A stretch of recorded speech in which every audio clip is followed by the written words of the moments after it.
Hello and welcome to Arizona Midday, everyone. I'm your host, Destry Jaton. I hope you're hungry today. We have an easy dinner for your busy nights and 3 recipes for delicious and healthy snack food, from kale chips to pizza, plus how to win big money and tips on buying a car. All that and more coming up. But first, everyone, we're learning to make a fabulous meal for dinner in a flash using frozen foods. Tammy Baker is a registered dietitian with the Dairy Council of Arizona. She's going to show us how it's really gotten better, the frozen food aisle, right? It really has, and March is National Frozen Food Month as well as National Nutrition Month.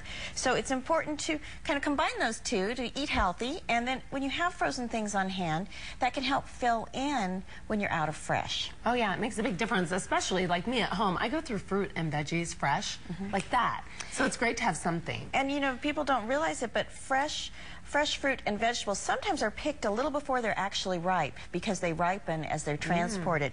But frozen vegetables in particular, and frozen fruits as well, they're picked at the height of freshness, so they have the maximum nutritional value, and they're immediately frozen and the nutrients are retained. So that's a nice option, and you don't have to worry about it not being nutritious. It's actually just as nutritious, or even more so in some cases. Yeah, and you have a lot of different options here. First up is this dinner, which is a beef teriyaki kit, and it's healthy. That's right. This is a healthy beef teriyaki kit. You can find most frozen foods now in lower fat versions, which is very helpful, and they've lowered the sodium substantially on many of them as well.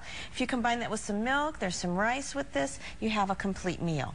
Excellent. And then these options are really tasty too. These are great options for meals and snacks. They have some cheese to give you calcium. They have protein. They also have a vegetable with them in some cases, like this one. And you can use these again as a snack, 200 calorie after school snack for kids or for yourself, or as a meal. And then again, combine it with some salad or some fresh fruit.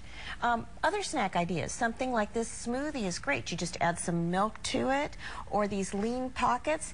Lean pockets and some of the items like this used to be higher in fat, but now you can get these low-fat, whole-grain versions, much healthier. And you can even use frozen foods for breakfast. You can get pancakes, you can get waffles. And this is buttermilk, but you can also get whole grain. Add some yogurt sauce and fresh fruit or some grapefruit, glass of milk. Again, you have a complete meal, and it's ready in minutes because most of these can be microwaved or put in the oven. Well, the nice thing too is, like you said, is it's great to have as a backup. That's right. When you're choosing frozen foods too, you want to make sure that the package is clean, there's no ice or anything developing on it that would show that maybe it had partially unthawed. How long do they last? And something like your ice creams and frozen treats, those can last 6 to 9 months many times. Your vegetables more like, 7 months, 8 months, and some of your frozen meats can even last about 8 months or so too. All of them will vary, and you can always look with these on the package because it'll say best if used by and give you a date. So it's a great option. It's one of many. It can be a healthy alternative. Yeah, and you can use these kind of in different areas. For instance, if you had a bag of frozen green beans, use those in something fresh you're making, or anything like that. I like to keep frozen on hand, so when I run out of fresh, I have a vegetable or a fruit on hand, and I don't have to run to the store. I'm telling you, I always have Viola garlic chicken. It's like $4 for a bag, and it's noodles, white chicken breast, and veggies. And my kids love it. Garlic chicken, couple bucks, always have it on hand. It's a great idea. All right, thanks a lot. And for more tips, just go to dairycouncilofaz.org. All right.